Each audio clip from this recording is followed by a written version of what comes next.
My therapist always says, take care of little Nia. Mm-hmm. So when you see this photo of yourself, what feelings do you have?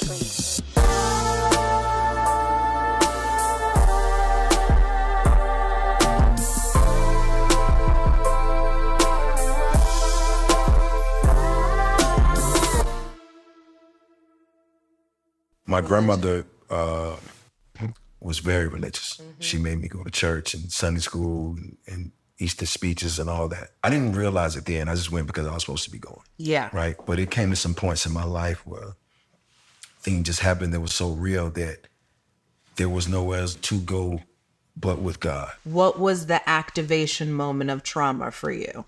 I think there was several things. I think that the first was being left with a babysitter. There was a woman that was older than me.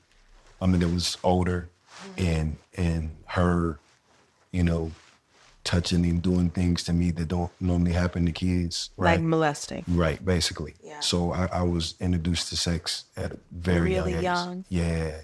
Second thing was that I had this lady that lived next door to us in an apartment. She was married to this guy. They had 2 kids, and it was around my age, and I used to hang out with them. And I was there one day. And I remember like it was yesterday. They got into an argument.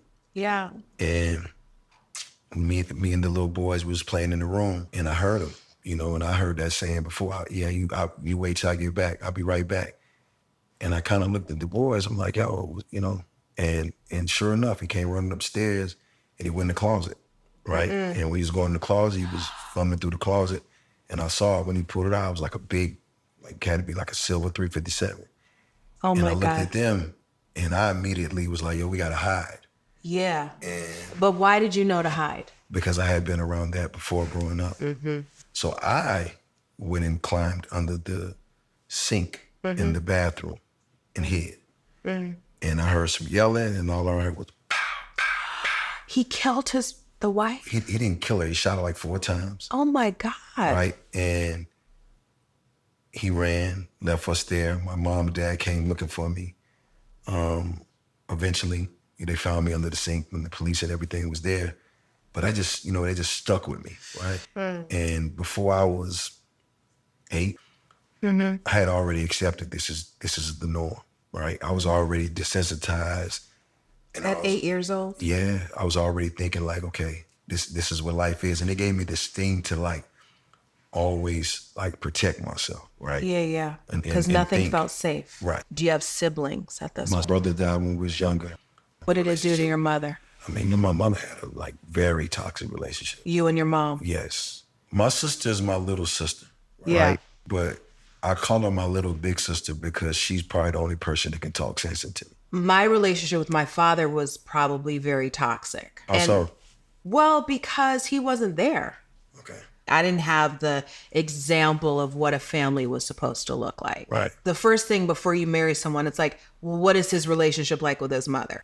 I feel like my mother, it came from her not being raised right. Very violent, very verbal, very cold. I just remember that I was kind of on the outside because I looked so much like my father. Uh-huh. They divorced, and all I know is my father just told me straight up he'll never trust another woman again, which made me go, shit. Well, what was that about?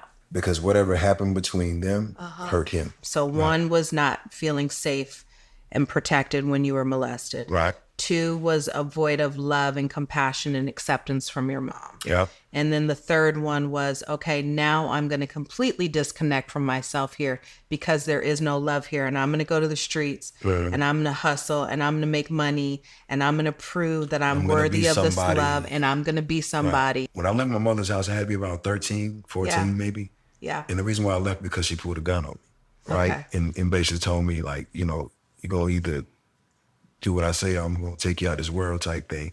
I was just like, yo, why was she so hard? I don't really know her father like that. And as I get older, I start to realize that you just never know what somebody went through. One thing I love about my mother, she was spicy. Uh-huh. Like she got a tongue that can cut half the world down. I love it. So I'm raising boys. Right. It's very interesting when you are trying to get that young boy to be a man and to go out into the world. And I would say that I do a good job of being present with them. Right. But then there's that part of me where I'm like, I don't want to raise mama's boys. I got an option to go to this boot camp. And in that camp, I was able to get my GED, learn life skills, and a bunch of different things. It was my first time being pulled away from my environment, right?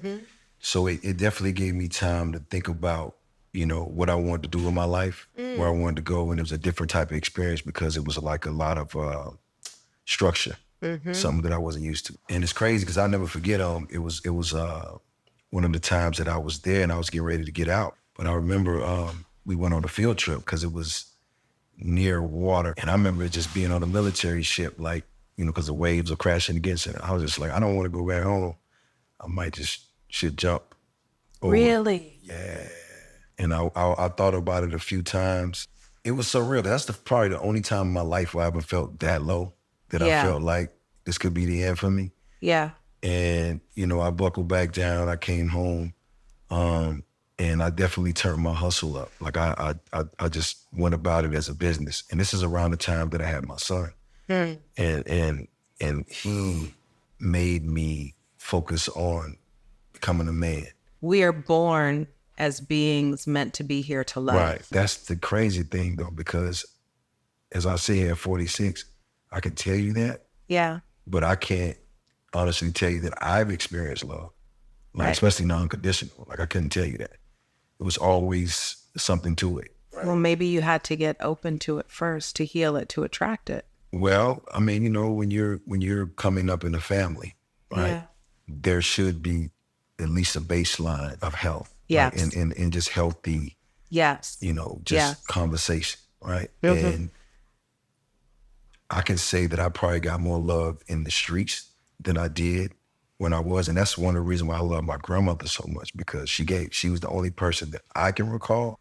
My dad's folks was a little more calmer. Yeah. My mom's folks, they weren't playing the radio. Is your mom still alive? No, my mom passed. My mom passed during COVID. She had dementia. So my dad, same. My dad passed away the day after Kobe Bryant. Crazy thing is when she was there and I was going to visit her, and when she had dementia, it was a little crazy because I couldn't really, because I was trying to get to a space where I can forgive her. I used to try to talk to her. And then, you know, my mom's smart, even if she had dementia. It's like when I started talking about the hard stuff, she started like, you know, acting like she don't really understand what I'm saying. She didn't want to talk about it. It was too painful for her. Yeah. You know, I love my mother. You know what I'm saying? Of course you do. And I think I spent most of my life, which is probably one of the reasons why I'm successful. Yeah. It was trying to prove that I'm enough. And every time I got to a milestone, there was no fulfillment there, right? Because she didn't acknowledge. She didn't acknowledge it.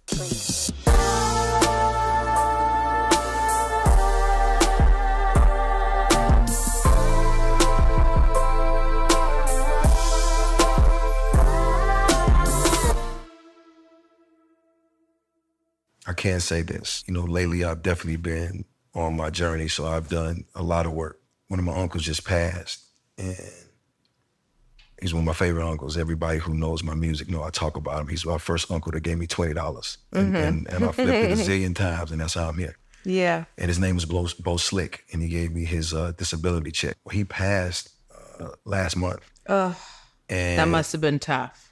It's crazy because I went to the funeral home in our hometown, and I went and saw him, right?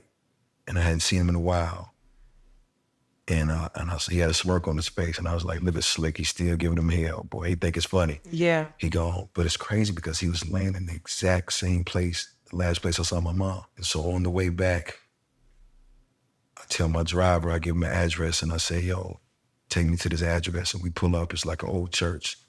And my sister has it set up nice out there. When we set it up nice, where my mom's buried, we got like a bench and all these things. She has a crown on her stuff, so it's really beautiful. Yeah. Right? And it's peaceful. And I went out there because I had some life changes that was going on. And I wrote her a letter on the way there. And I sat down and I read the letter to her. I told her about her new granddaughter, how amazing, beautiful she was. I told her that I'm working on my relationship with my son. And we're in a kind of cool place. I told her about my middle daughter and how beautiful she's turning now. I told her about, you know, my life changes and the things that, you know, that I'm concerned about, some of my fears, you know what I'm Yeah. saying? And, you know, and I basically forgave her. Ooh, that's good. And my basis of the letter was to tell her, you know, everything that was going on in my life. And, you know, even if she's not proud, I understand. What did you say in the moment of forgiveness? I understand what it's like to raise a rebellious kid. I understand what it's like to have your own wounds, that your work that she need to do, right? And she didn't get a chance to do that. And I understand that maybe she had a different way of loving me that I didn't understand, right? And because my mom the type, if I go to the basketball court and get jumped, she gonna take me around there to fight everybody one-on-one. Me too. Right. I'm You know taking what my I'm saying? kids too. She like, come on, him first, him second, And him I third. got your back, Right, and the right. Vaseline's in the car, and that's I'm gonna it. take my earrings off, There you and go. let's go. Yeah, that's her. But do you understand that that was her way of loving you? Well, this is what happened. And this was, I'm gonna keep it a buck. This was like, I was in LA, so this was like maybe 2 nights ago. On early morning meditation. I meditate in the morning. And I was meditating and I had a vision that I saw my mom. And I was talking to her. We was just talking, and I just asked her, I said, you know, I forgive you, but can you forgive me? For Not for taking what she gave me and embodying that, right? And having that same type of energy. Because when my mother died, I didn't grieve, right? I You didn't grieve I at didn't all. cry. I didn't not at all. nothing. And I asked her to forgive me for not sending her off right. One thing I learned about life now is that even if somebody treats you wrong, right? It's how you react or respond, Absolutely. right? That's So been I the can't- biggest lesson for right. me. And I can't look at what she did to me and then react, right? My response is what we had, and I promise you, like I sat there and I explained to her, you know, the things that affected me and why I couldn't connect at that moment, and that, you know, she asked me for forgiveness, but I wanted her to forgive me. It's like we left in a gray space, right? She doesn't know how I feel. I don't know how she feels. I promise you, it was like this pain, like it was like somebody like stabbing you in the chest with a pitchfork or something, and it was just like hurt so bad. And when she told me that she understood, I started to feel it dissolve. When you get to a place where you can forgive, even when there's pain involved, Right. that's freedom. It's so tricky because I promise you, like I'm a Libra, so I'm like a very balanced and fair person, but 99.9% of the people I've met in my life have wronged or did something that I just was like, wow. And it could be anyone from anything. So it's always just that. And I go back to that instance when I was under that cabinet. You feel what I'm saying? Yes, It's I just do. like you feel that, and I imagine going through that, you know, throughout your life. And that's what I have to tell people. Like I don't think people understand that. It's like when you tell people you lost this many people, they look at it like you're exaggerating. But you got to really think about it. Let's just say Tupac. Tupac was 25, 6 when he died. Imagine how many people he lost if he ever sat down and told you, I'm double his age. I lived past him. So I've lived 4 or 5 different lives. As you had these different versions of self, right? Did you feel connected to the experience, or did you have an awareness to say, I know that what I'm doing is wrong, but this is what I have to do to survive? Well, this is the thing. I learned my gifts early on. Yeah. I was a visionary because Yeah. I always see things. And I noticed that I was a disruptor because I find myself going with the not so popular decision. Uh-huh. You know, but I know what's right in my heart, and I'm a problem solver. And Her going heart backwards, like God gave